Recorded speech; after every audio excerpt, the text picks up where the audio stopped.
McLagan yn codi, oedd hi'n dda hefyd. Dei, symudiad da gan y tîm cartre. Y Barri'n pwyso, ddim llawer o gymorth yn y canol ar hyn o bryd. Angen mynd i hun am arbediad. Gan Caldabag Park yn y gol yn lle Ollie Byrne. Ac yn neud i waith hefyd. Y cyfle, ffantastig, mae'n rhaid wedi Barri. Pam lai ergydio, ond mae'n rhaid wedi gôl-geidwad yn neud yn dda fyna. Owens yn clirio pawb yn hanner Cei Connah o'r Quay a Frosese ar y dde erbyn hyn. Y droed chwith, ddim mae'n glanio ar gôl-geidwad gyda gwylio'r holl ffordd. Y Caldabag Park yn gwneud hynny. Tipyn o ymdrech, dwi'n credu mae ergyd oedd hi, ond oedd hi'n agos.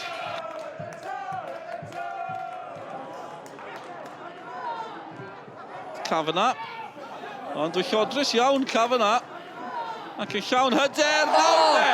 McLagan i lawr, McLagan yn dal i fynd, mae'n dal yn cael ei dynnu yn ôl, os bosib yna gic yr smotin fan hyn. Dyna'r penderfyniad, dewiswch chi pa un oedd y drosedd. Cadw'n Coch yn dilyn hefyd, y capten George Horan, drama fan hyn ar ddiwedd hanner cynta. Cytuno'n llwyr, mae ei gorfod fod yn gic o'r smotin. Cei McLagan ar ddiwedd yr hanner cynta. Cei McLagan ar Barri ar y blaen. Mae'n mor bwysig fydd honna. Mae Barri yn llawn heiddi fod ar y blaen ac am amser i sgorio, t'mod, just ar yr hanner fyna.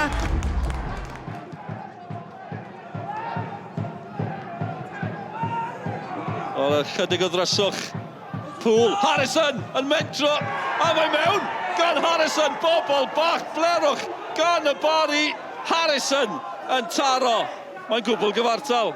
Just bêl uniongyrchol sydd wedi bownsio dros penne amddiffyn. Mi oedd e'n ergyd da iawn. Yn isel anodd iawn i'r golwr i medru arbed. Obviously we're disappointed not to take all three, especially when they've gone down to 10. But 7 points from the last 3 games is a great response, and we've got 3 games left now. Could it be a massive point for you in the whole story of the season? Yeah, I think every point's a huge point, you know, for the situation we found ourselves in. You know, we were 6 points adrift, you know, just as the turnaround for the second half of the season. So we've managed to claw that back in another point on the board. We had a tally where we thought we needed to get to get ourselves out of trouble, and it's another point towards that. Let's be honest, we're playing a team that's second in the league there. In the first half, I thought that was one of our best performances of the season.